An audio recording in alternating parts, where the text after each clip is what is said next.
Imagine an athlete who, for a brief, incandescent period, transcended the very physics of his sport, hitting baseballs with such ferocious precision and running bases with such audacious speed that he seemed to exist in a dimension purely his own.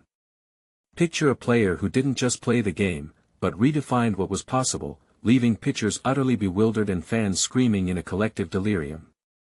How often do we truly witness a talent blossom from promising potential into an undeniable force, not just good, but historically dominant, shattering expectations and rewriting narratives almost overnight? Christian Yelich arrived in Major League Baseball with a pedigree, drafted by the Marlins, a first-round pick known for a sweet left-handed swing and solid defensive instincts.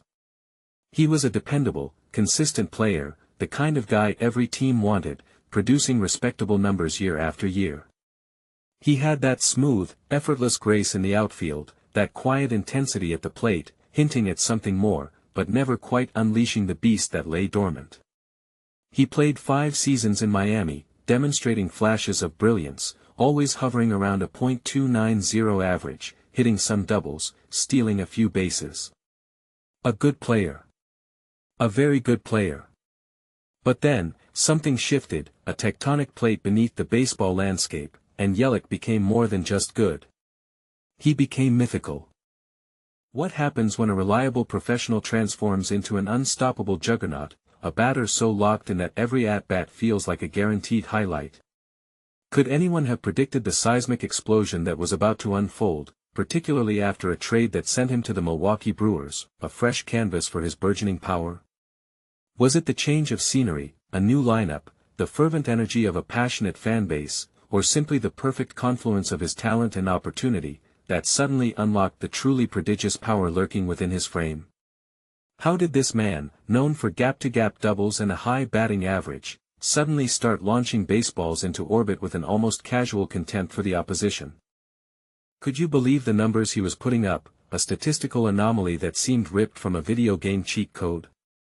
Yelich didn't just have an MVP season in 2018, he orchestrated a symphony of offensive destruction, captivating the entire league with his mesmerizing blend of power, speed, and almost supernatural contact.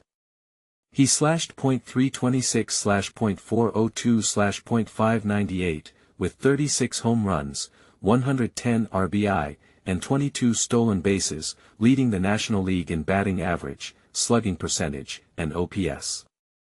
His bat became a wand, turning fastballs into line drives and breaking balls into moonshots, consistently finding the sweet spot with an almost impossible regularity.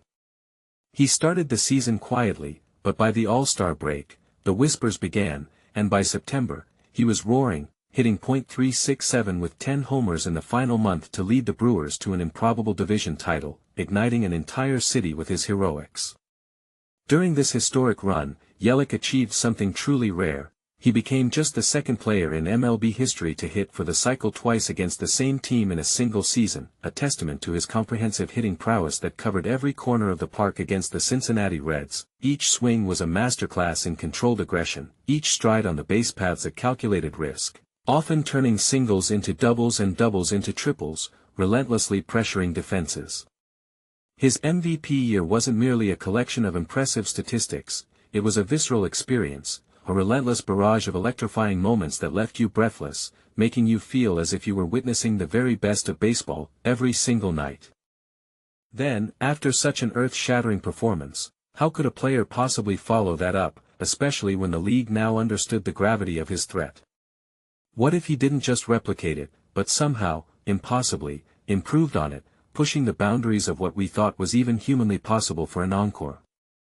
In 2019, Yelich wasn't just good, he was arguably better, leading the league in batting average, slugging percentage, and OPS for the second consecutive year, posting a stunning .329/.429/.671/ line with 44 home runs and 30 stolen bases in just 130 games, putting him on pace for an even more ludicrous season before a freak foul tip ended his campaign prematurely. He was on track for a 50-homer, 30-steal season, a feat almost unheard of in modern baseball, chasing the Triple Crown once again with a ferocity that bordered on obsession. His swing was a thing of beauty, a perfectly timed ballet of rotation and extension that generated incredible bat speed, sending balls screaming off the barrel. He wasn't just hitting, he was dominating pitchers with an almost psychological edge, knowing exactly what to look for, and rarely missing his pitch.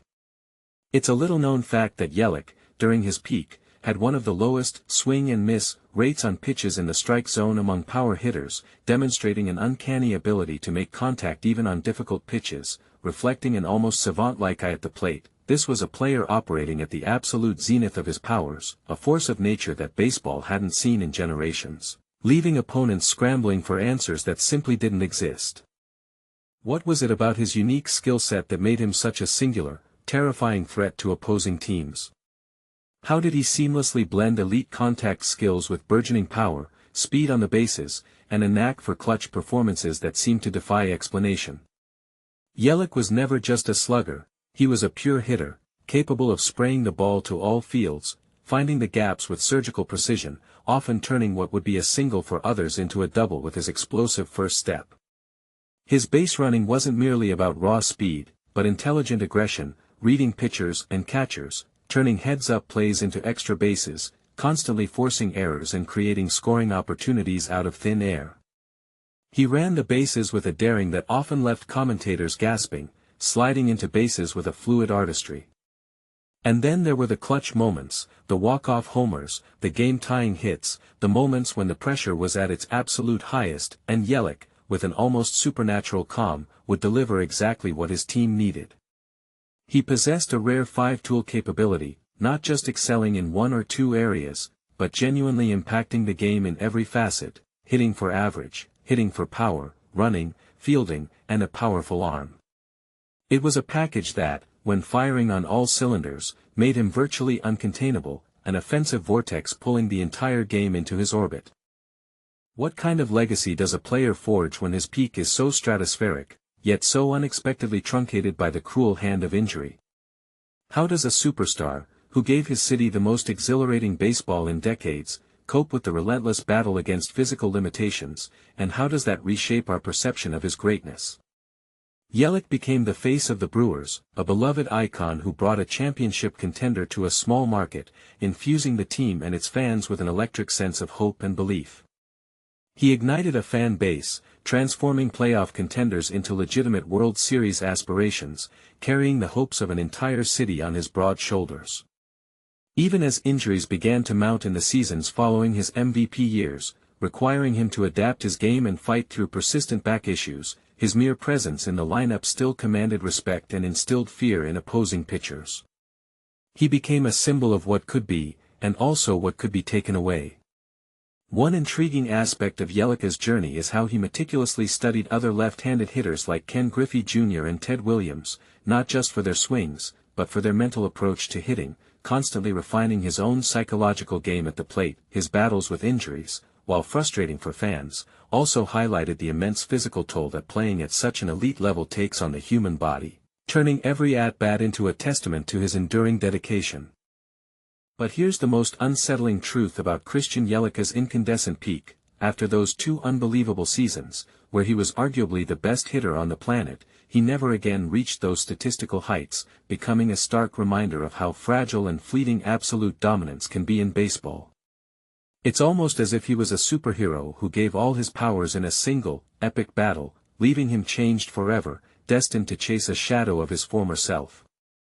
So, how do we reconcile the memory of that almost impossibly brilliant Christian Yelich, the one who made the impossible seem routine, who ignited a city and stood on the precipice of an all-time great career, with the one we see today, still a solid player, but not the singular force he once was?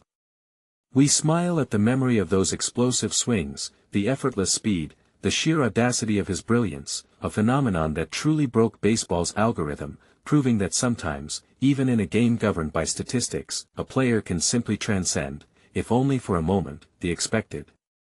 But what if that peak was never meant to be sustained, a flash too bright for any mortal to endure?